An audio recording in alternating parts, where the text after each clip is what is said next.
Au début de tout, avant même la création du monde, il existait dans le ciel une figure connue pour sa beauté et sa lumière. Son nom était Lucifer, un ange admiré par tous et qui avait un rôle très important parmi les créatures célestes.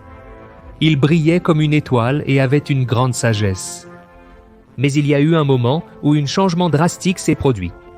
Cet ange si aimé et vénéré est tombé du ciel. Et cette chute n'était pas seulement une descente physique, mais une transformation de son être. D'une position d'honneur, il est passé à une réalité complètement différente, marquée par la séparation du lieu qu'il appelait auparavant chez lui. Et bien pire que cela, il s'est complètement éloigné de la gloire de Dieu. L'histoire de la chute de Lucifer du ciel avec un tiers des anges et sa transformation en Satan est mentionnée dans des passages bibliques des livres d'Isaïe, d'Ézéchiel et même dans l'Apocalypse. Et dans cette vidéo, je vais vous montrer les 3 raisons qui ont fait de cet archange de Dieu le roi des ténèbres et le prince de ce monde. Et en plus, je vais vous aider à identifier si vous êtes influencé par l'ennemi dans les mêmes domaines qui ont fait tomber Lucifer, afin que vous ne vous éloigniez pas de Dieu comme cela s'est produit avec lui. D'accord ? Mais avant de commencer, je veux vous demander de vous abonner à ma chaîne. Il suffit de cliquer sur le bouton s'abonner qui est juste en dessous de la vidéo et d'activer également la cloche de notification pour que vous receviez directement sur votre téléphone les prochaines vidéos que je posterai, d'accord ? Et maintenant, nous allons passer aux raisons qui ont fait tomber Lucifer du ciel. La première raison, l'orgueil. Cet ange voulait que le monde entier tourne autour de lui. Il désirait que tous les êtres célestes se prosternent à ses pieds et l'adorent. Et pour lui, il ne suffisait pas d'avoir un poste important dans le royaume de Dieu parce qu'il voulait être Dieu lui-même. Voyez ce que le Seigneur a révélé au prophète Isaïe à ce sujet. « Comment es-tu tombé du ciel, étoile du matin, fils de l'aube? Comment as-tu été jeté à terre, toi qui renversais les nations, toi qui disais dans ton cœur, « Je monterai aux cieux, j'élèverai mon trône au-dessus des étoiles de Dieu, je m'assiérai sur la montagne de l'assemblée. » Au point le plus élevé de la montagne sacrée, je monterai plus haut que les plus hautes nuages. Je serai comme le Très-Haut, mais tu seras emmené dans les profondeurs du Shéol. Tu iras au fond de l'abîme. Regardez cela, avez-vous remarqué que dans ce petit discours, Satan a utilisé le pronom « je monterai, j'élèverai, je m'assiérai, je monterai » et encore une fois, à la fin il a dit « je serai ». Et cela nous montre à quel point son cœur était orgueilleux et il désirait reconnaissance. C'est pourquoi il n'a ménagé aucun effort et a essayé de convaincre les autres anges de se ranger à ses côtés. Et malheureusement de nos jours, Satan a influencé beaucoup de personnes à adopter le même comportement. Et savez-vous quelle est l'idéologie qui s'est le plus propagée au XXIe siècle? La célèbre phrase « Croyez en vous-même ».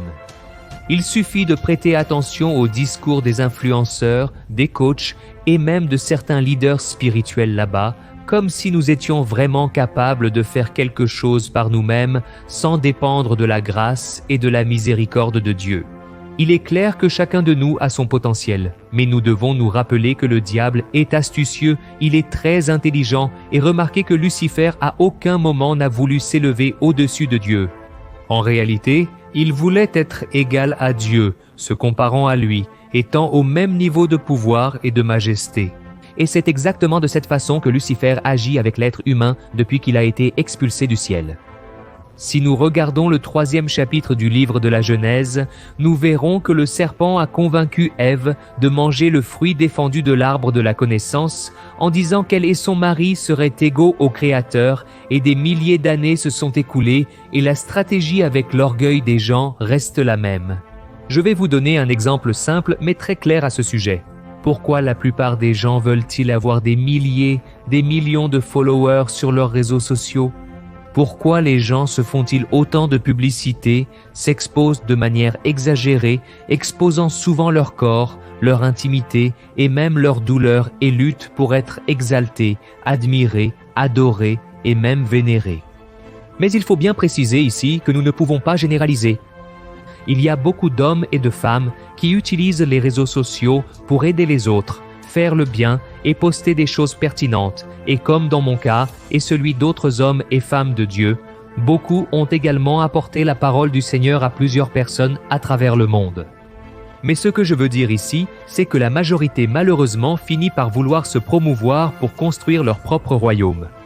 Et quand nous faisons la prière du Notre Père, nous disons à Dieu « Que ton nom soit sanctifié, que ton règne vienne, que ta volonté soit faite, n'est-ce pas ?»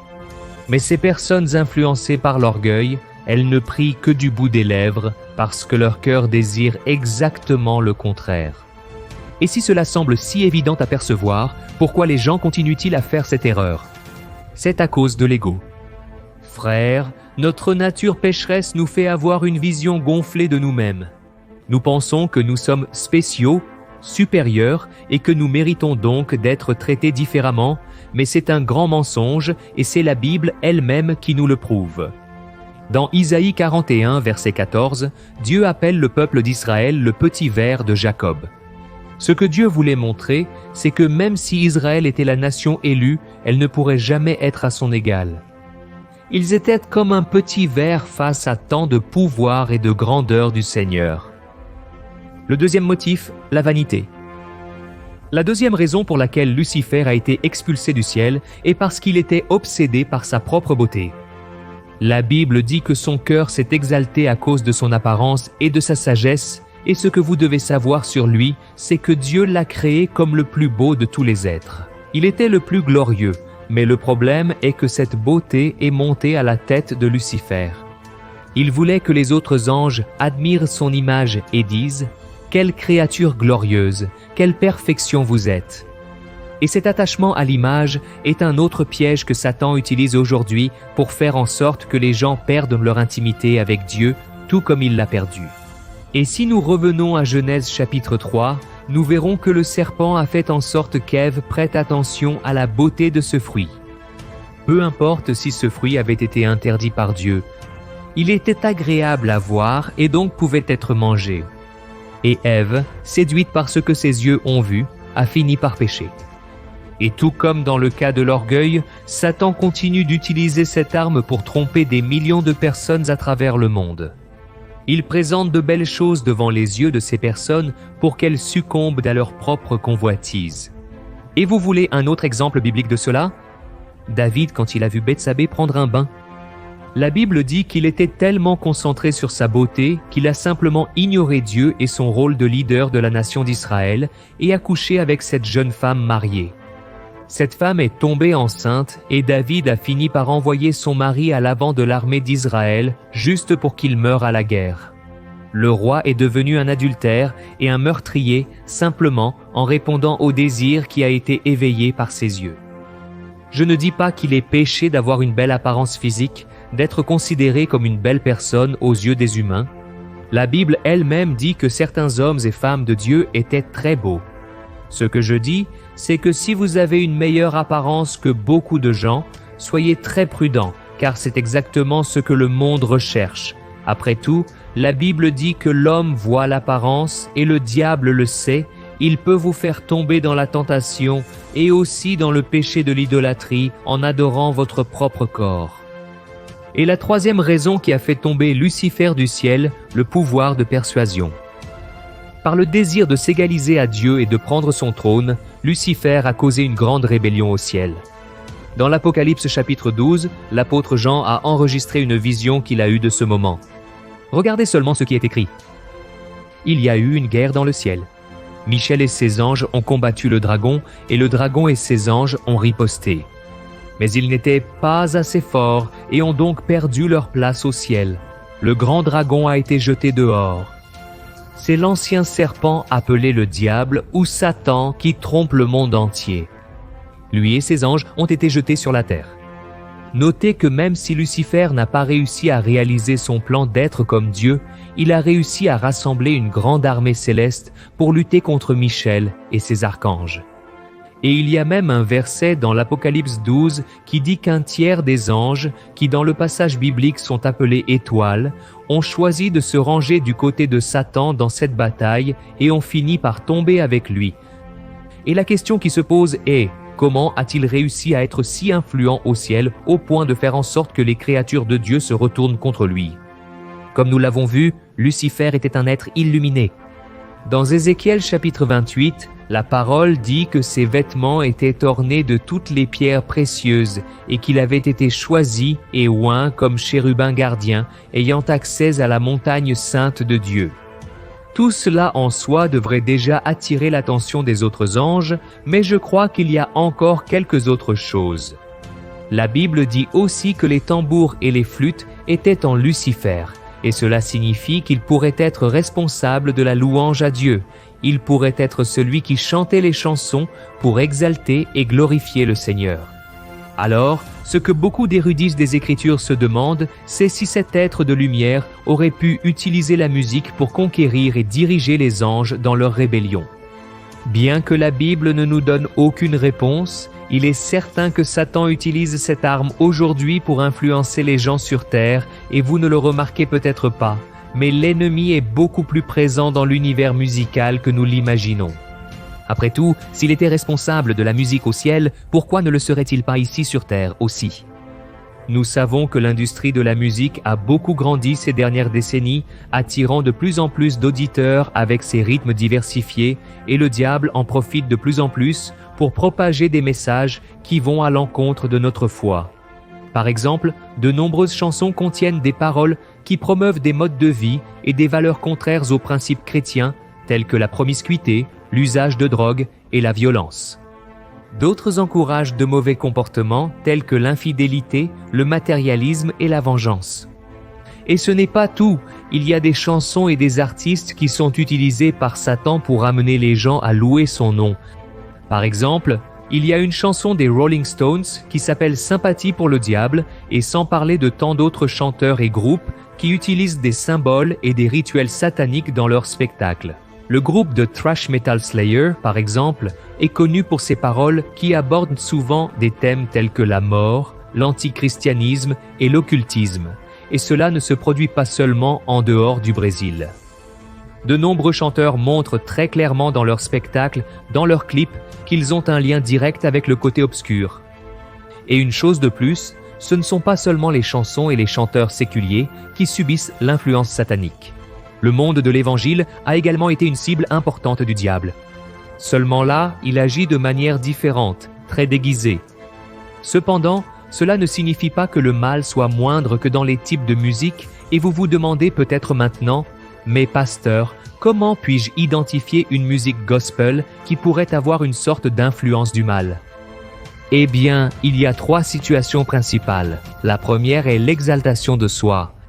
Beaucoup de musique gospel se concentre plus sur l'exaltation de l'individu que sur le Seigneur. Ces chansons mettent plus l'accent sur les émotions humaines et les expériences personnelles que sur la gloire de Dieu. Elles parlent des problèmes humains et placent le Seigneur comme un intendant qui doit toujours être prêt à nous servir et à résoudre nos luttes. La deuxième, c'est la théologie de la prospérité. Certains chants gospel déforment la parole de Dieu en promouvant l'idée que en Dieu, nous aurons toutes les choses que nous voulons, qu'aucun mal ne nous atteindra et que nous ne rencontrerons jamais de difficultés. Il se trouve, frères, que Jésus lui-même a dit que nous aurions des afflictions dans ce monde.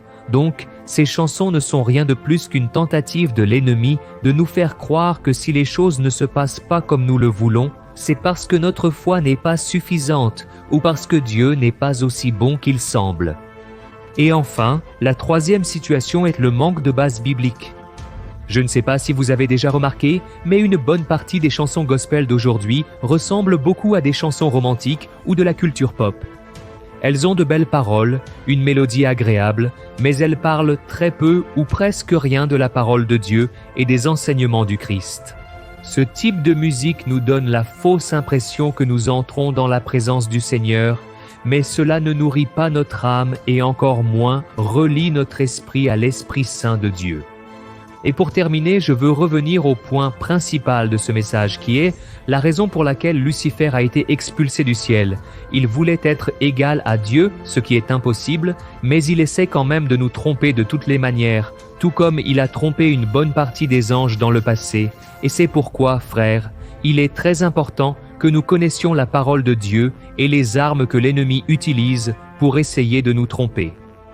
Plus nous dévoilons le caractère de Satan, plus nous voyons qu'il est l'opposé du Christ.